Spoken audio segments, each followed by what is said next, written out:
అడవిలో ఆహ్లాదకరమైన వాతావరణంలో స్వామివారిని తరించడం నిజంగా అదృష్టం.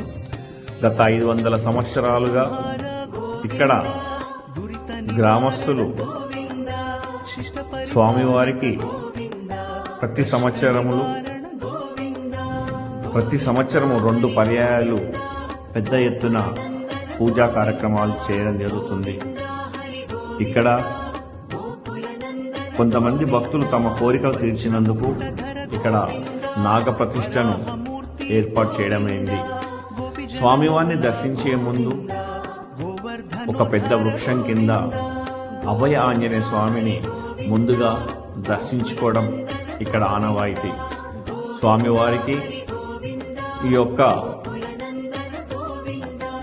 ప్రత్యేకమైన రోజులో సింధూరంతో అలంకరించి ఆంజనేయ స్వామి యొక్క ఆశీస్సులు తీసుకొని మనము మొదటగా స్వామివారి యొక్క గర్భగుడి ఎప్పుడు కూడా ఉత్తర ద్వారంలో ఉండే ఏకైక ఆలయం ఇది.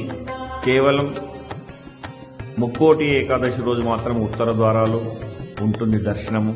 కానీ ఈ వెంకటేశ్వర స్వామికి ఎప్పుడు వెళ్ళినా